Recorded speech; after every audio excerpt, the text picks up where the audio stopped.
സാമ്പത്തിക പ്രതിസന്ധിയുടെ പേരിൽ കേരളത്തിലെ സർക്കാർ ജീവനക്കാരുടെയും അധ്യാപകരുടെയും ആനുകൂല്യങ്ങൾ തടഞ്ഞുവെച്ച ഇടതുപക്ഷ സർക്കാരാണ് 250 കോടി ചെലവഴിച്ച് ഫുട്ബോൾ ഇതിഹാസം ലയണൽ മെസ്സിയെ കേരളത്തിലേക്ക് കൊണ്ടുവരുവാൻ പോകുന്നതെന്ന് ചാണ്ടി ഉമ്മൻ MLA. സർക്കാരിൻ്റെ സാമ്പത്തിക നയങ്ങളിലുള്ള കെടുകാര്യസ്ഥതയാണ് സംസ്ഥാനത്തിൻ്റെ സാമ്പത്തിക രംഗം തകരാനിടയാക്കിയതെന്നും അദ്ദേഹം പറഞ്ഞു. എന്നാൽ ആ ബാധ്യത ജീവനക്കാരുടെ മേൽ കെട്ടിവെക്കാനുള്ളതല്ലെന്നും ചാണ്ടി ഉമ്മൻ MLA കണ്ണൂരിൽ പറഞ്ഞു. ഈ സർക്കാർ മുന്നോട്ട് പോകുന്നത് ഒപ്പം നിങ്ങളെയും ഈ തരത്തിൽ അന്യായമായ രീതിയിൽ നിങ്ങളുടെ ശമ്പളം ഉൾപ്പെടെ തടഞ്ഞു വെക്കുന്ന സാഹചര്യം, നിങ്ങൾക്ക് കിട്ടേണ്ട ആനുകൂല്യങ്ങൾ തടഞ്ഞു കിട്ടുന്ന കാര്യം. പണ്ടൊക്കെ പ്രിൻസിപ്പൽമാരാവാൻ മത്സരമായിരുന്നു, ഇപ്പൊ മത്സരം ആകാതില്ല. കാരണം ഉച്ചക്കതിക്ക് കാശാര കൊടുക്കുന്നേ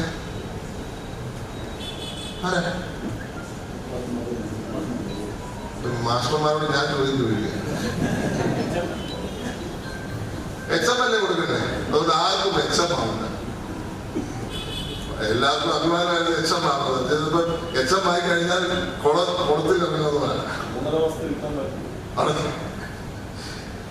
ഇങ്ങനെ ഒരു ഗവൺമെന്റ് എന്നിട്ട് പറയുന്നത് ഞങ്ങളാണ് ഇവിടുന്ന് മാറ്റം കൊണ്ടുവന്നത്. ഏതാ കണ്ണൂർ എയർപോർട്ട് ഞങ്ങൾ കൊണ്ടുവന്നു, കൊച്ചി മെട്രോ ഞങ്ങൾ കൊണ്ടുവന്നു, വിഴിഞ്ഞം പോർട്ട് കൊണ്ടുവന്നു. ഇതൊക്കെ ഉമ്മൻചാണ്ടി തുടങ്ങി വെച്ച് UDF തുടങ്ങി വെച്ച് പൂർത്തിയാക്കി പറ്റത്.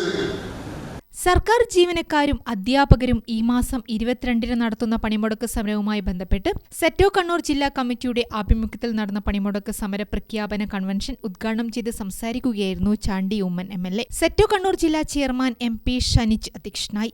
KPSTU സംസ്ഥാന വൈസ് പ്രസിഡന്റ് K രമേശൻ മുഖ്യപ്രഭാഷണം നടത്തി. കേരള NGO അസോസിയേഷൻ സംസ്ഥാന vice president KK Rajesh Khanna, all Kerala university employees federation സംസ്ഥാന general secretary JN Chalil, KGOU സംസ്ഥാന സെക്രട്ടറി C ഉണ്ണികൃഷ്ണൻ, KLGSA സംസ്ഥാന secretary P Krishnan, government college teachers organisation സംസ്ഥാന vice president doctor Muhammad Ashfas, Kerala water authority staff association ജില്ലാ secretary Reji, AHSTA സംസ്ഥാന secretary MM Benny, Kerala private college ministerial staff association സംസ്ഥാന president Dineshan, KPSTA സംസ്ഥാന secretary MK Aruna തുടങ്ങിയവർ സംസാരിച്ചു. Gramika news, Kannur.